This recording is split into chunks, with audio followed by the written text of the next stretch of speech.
Halo teman-teman, perkenalkan kami dari kelompok 5 akan membahas mengenai self-regulation at work. Sebelumnya, perkenalkan anggota kelompok 5. Pertama, ada Rizky Novinda Rindo Isromi, lalu Eka Nindaul Hasana, lalu Marati Indah Pakarti, dan Siti Azharotul Khairiyah. Mari simak penjelasan tentang self-regulation at work. Self-regulation adalah sebuah proses yang mencakup, mencapai, dan mempertahankan tujuan, di mana tujuan tersebut akan mempresentasikan secara internal keadaan yang diinginkan, menurut Vancouver and Day tahun 2005. Sedangkan menurut Caroli tahun 93, self-regulation ialah di mana individu menetapkan tujuan, membandingkan progres dengan tujuan, serta memodifikasi perilaku atau kognisi mereka jika terdapat ketidaksesuaian antara tujuan dan keadaan saat ini. Selanjutnya dapat kita lihat gambar negatif feedback loop. Proses ini terjadi berawal dari input function melihat bagaimana kinerja pribadi saat ini, bagaimana kinerja individu saat ini. Nah, selanjutnya ada standar atau goal. Reference value di sini yaitu menggambarkan atas keadaan yang diinginkan seperti tujuan atas tugas yang diatur oleh sistem. Nah, selanjutnya kita akan melihat dan membandingkan antara keduanya, antara input kinerja saat ini dengan standar tujuan yang diinginkan. Apabila keduanya terdapat perbedaan antara input dan standar, maka kita harus menyesuaikan. Nah, komparator di sini dapat mencocokkan antara input dan tujuan untuk menentukan apakah terdapat perbedaan di antara keduanya. Dan jika terdapat perbedaan, maka output function akan digunakan untuk memberikan input lain yang sejalan dengan tujuan yang diinginkan. Dapat berupa perubahan perilaku maupun perubahan kognisi yang kemudian hasilnya akan menciptakan behavior atau performa yang baru yang telah sesuai dengan standar atau tujuan yang diinginkan. Selanjutnya dapat kita lihat gambar negatif feedback loop. Proses ini terjadi berawal dari input function melihat bagaimana kinerja pribadi saat ini, bagaimana kinerja individu saat ini. Nah, selanjutnya ada standar atau goal. Reference value di sini yaitu menggambarkan atas keadaan yang diinginkan seperti tujuan atas tugas yang diatur oleh sistem. Nah, selanjutnya kita akan melihat dan membandingkan antara keduanya, antara input kinerja saat ini dengan standar tujuan yang diinginkan. Apabila keduanya terdapat perbedaan antara input dan standar, maka kita harus menyesuaikan. Nah, komparator di sini dapat mencocokkan antara input dan tujuan untuk menentukan apakah terdapat perbedaan di antara keduanya. Dan jika terdapat perbedaan, maka output function akan digunakan untuk memberikan input lain yang sejalan dengan tujuan yang diinginkan. Dapat berupa perubahan perilaku maupun perubahan kognisi yang kemudian hasilnya akan menciptakan behavior atau performa yang baru yang telah sesuai dengan standar atau tujuan yang diinginkan. Selanjutnya adalah anteseden dari concern terhadap self-regulation atau regulasi diri di tempat kerja. Menurut Lord dan kawan-kawan pada tahun 2010, perilaku termotivasi di tempat kerja atau motivated behavior in workplace makin bergantung pada regulasi diri karyawan. Karena proses regulasi diri itu bervariasi dalam setiap diri individu dan dibentuk oleh faktor eksternal seperti faktor sosial dan organisasi itu sendiri. Selain itu, para manajer ingin lebih banyak memahami soal isu motivasi pada karyawan yang biasanya cenderung implisit. Misalnya, manajer ingin tahu, bagaimana saya dapat membuat karyawan saya termotivasi? Lalu di tahun 2018, Johnson dan kawan-kawan mengemukakan bahwa karyawan itu selalu terlibat dalam berbagai perilaku kerja. Perilaku kerja ini meliputi perilaku-perilaku yang terkait dengan pelaksanaan tugas, hubungan interpersonal, hingga perilaku yang berkaitan dengan proses atau hasil kerjanya karyawan. Nah, setiap karyawan punya kebebasan mengenai perilaku kerjanya sendiri. Dengan kebebasan ini, karyawan punya tanggung jawab yang besar untuk mengatur pengaruh kognisi, dan perilaku mereka sendiri di tempat kerja untuk mencapai tujuan atau target pekerjaan mereka. Dimensi self-regulation at work. Level of abstraction menunjukkan tingkat kesadaran yang berbeda dalam diri individu dari waktu ke waktu dalam membentuk self-regulation at work.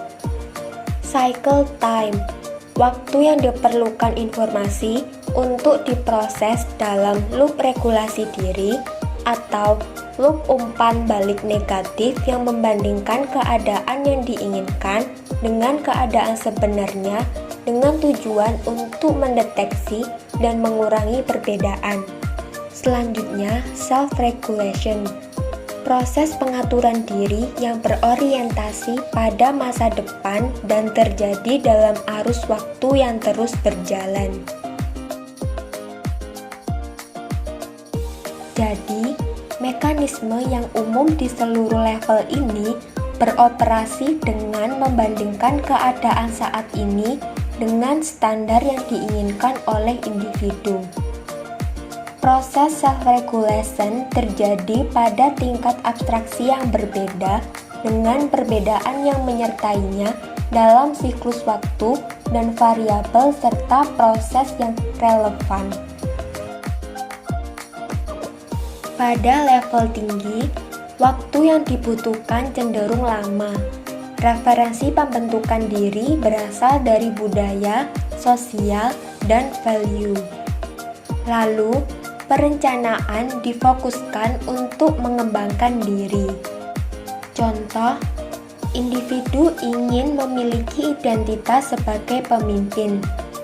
Prosesnya tidak secara langsung menentukan bagaimana pekerjaan sebagai pemimpin harus dilakukan, melainkan perlu melewati proses penyelesaian berbagai kendala pada aktivitas tugas seperti penciptaan peluang proaktif untuk diri sendiri hingga tindakan memberdayakan orang lain untuk menunjukkan inisiatif dan menunjukkan kepemimpinan diri. Pada level intermediate, self-regulation dalam pencapaian tugas memiliki waktu siklus hanya beberapa menit, jam, atau mungkin berhari-hari, seperti sebuah tujuan yang dicoba lalu langsung mendapat umpan balik. Self-regulation melibatkan proses yang dikendalikan dan otomatis. Artinya, sejauh mana proses otomatis memainkan peran penting dalam pengaturan tujuan tugas, yakni tujuan dipilih untuk tindakan tertentu. Misalnya, goal shielding yang mempertahankan fokus pada aktivitas tugas dan mencegah aktivitas lain yang mengganggu pencapaian tujuan. Kemajuan tugas dipantau dan dievaluasi dengan penyesuaian terhadap perilaku dan tujuan secara sadar dan otomatis. Pada level ini melibatkan regulasi pergerakan otot, akses pengetahuan, atau pengaruh pengalaman dan memiliki waktu siklus yang kecil. Self-regulation berkaitan dengan melakukan tindakan yang disesuaikan dengan isyarat lingkungan dari tingkat pencapaian tujuan yang lebih tinggi. Isyarat lingkungan dapat difasilitasi oleh pembentukan niat implementasi yang menentukan kondisi di mana seseorang akan mengerahkan upaya menuju pengejaran tujuan. Self-regulation bergantung pada aplikasi skrip yang relatif otomatis. Skrip merupakan struktur pengetahuan yang berisi urutan tindakan terorganisir yang diperlukan untuk mencapai tingkat tujuan yang lebih tinggi. Contoh, ketika individu sedang melakukan booting komputer, maka memerlukan beberapa perhatian pada lingkungan tugas dengan urutan tindakan seperti memegang mouse, memasukkan kata sandi, lalu login ke komputer. Pada level mikro, Memori kerja sangat penting karena menentukan pengetahuan apa yang diakses dan dipelihara, memungkinkan ketergantungan yang mudah pada perilaku kerja yang dipelajari sebelumnya. Pada level inilah goal shielding mungkin terjadi. Fungsi penting seperti goal shielding terjadi pada tingkat ini, yang secara langsung lebih bergantung pada proses neurologis dan neurokimia daripada tingkat siklus regulasi diri yang lebih tinggi. Implikasi self-regulation at work. Yang pertama, self-regulation at work meningkatkan efektivitas manajerial. Pengaturan diri dalam konteks manajerial melibatkan pengendalian fenomena atau perilaku yang lebih luas seperti gaya kepemimpinan dan aksesibilitas. Jadi, dengan self-regulation, manajer perlu memahami dan memasukkan penilaian subjektif atau feedback dari orang lain dalam upaya pengaturan diri mereka di tempat kerja. Selanjutnya, meningkatkan kesejahteraan karyawan dan mengendalikan emosi karyawan di tempat kerja. Jadi, self-regulation membantu karyawan dalam mengevaluasi karir mereka dan mendefinisikan kembali atau mengembangkan konsep diri yang baru dengan mempertimbangkan evaluasi atau feedback yang diterima dari rekan kerja. Berikut daftar referensi yang digunakan untuk menjelaskan materi self-regulation at work. Sekian video pembelajaran dari kelompok 5. Terima kasih.